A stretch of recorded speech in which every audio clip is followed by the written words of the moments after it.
والقمر بحسبان والنجم والشجر يسجدان والسماء رفعها ووضع الميزان ألا تطغوا في الميزان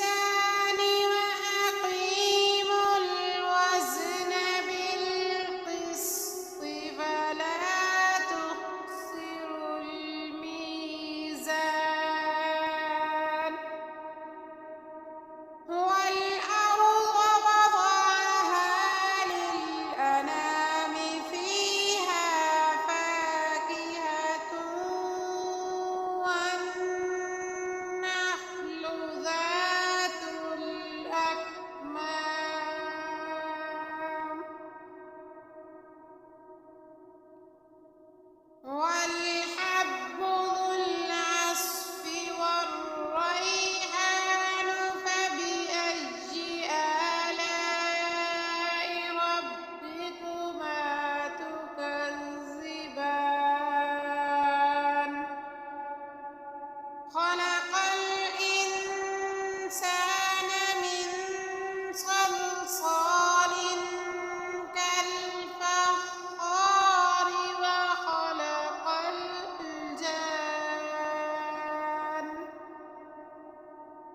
وخلق الجان من مارج من نار فبأي آلاء ربكما تكذبان رب المشرقين ورب المغربين فبأي آلاء ربكما تكذبان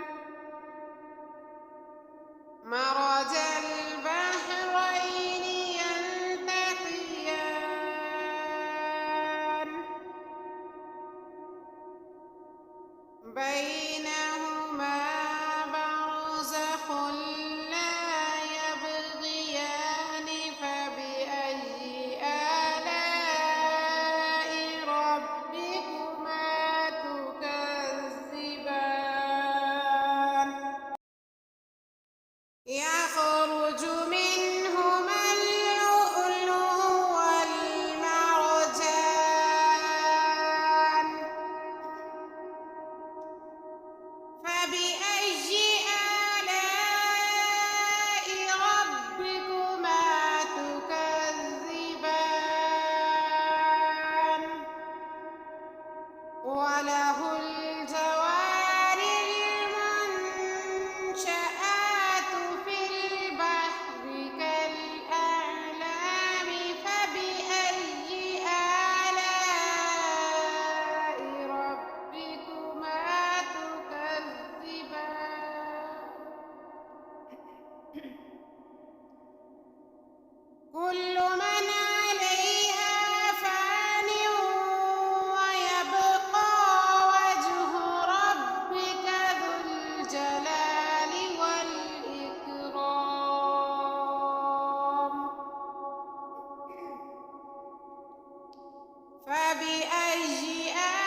يا معشر الجن والإنس إن استطعتم أن تنفذوا من أقطار السماوات والأرض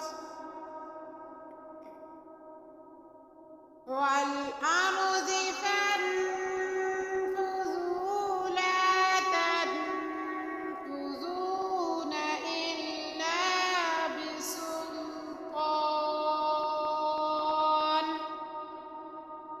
فبأي آلاء ربكما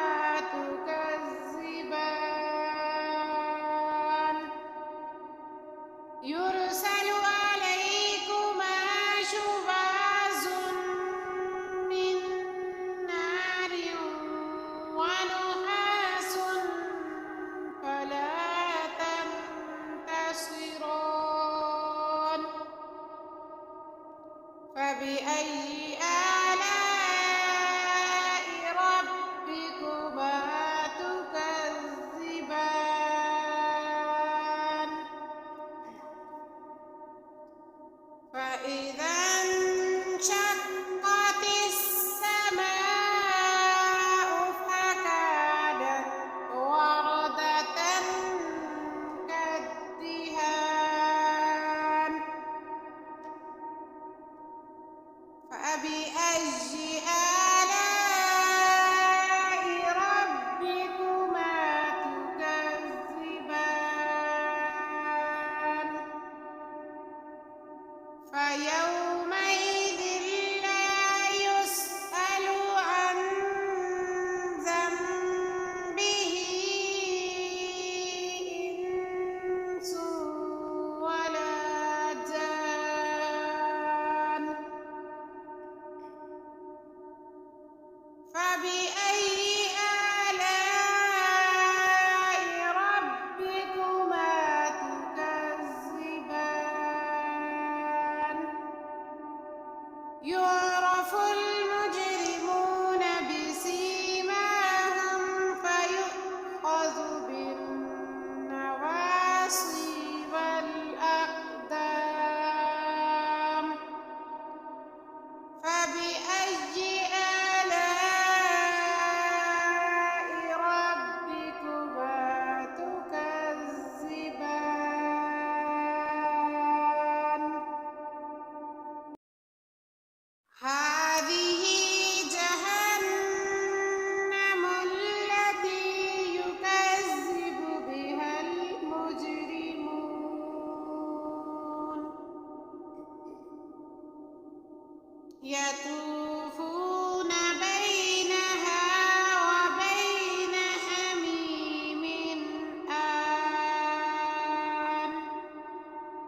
فبأي آلاء ربكما تكذبان ولمن خاف مقام ربه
فيهن قاصرات الطرف لم يطمثهن إنس قبلهم ولا جان فبأي آلاء ربكما تكذبان كأنهن الياقوت والمرجان فبأي آلاء ربكما تكذبان هل جزاء الإحسان إلا الإحسان فبأي آلاء ربكما تكذبان ومن دونهما جنتان فبأي آلاء ربكما تكذبان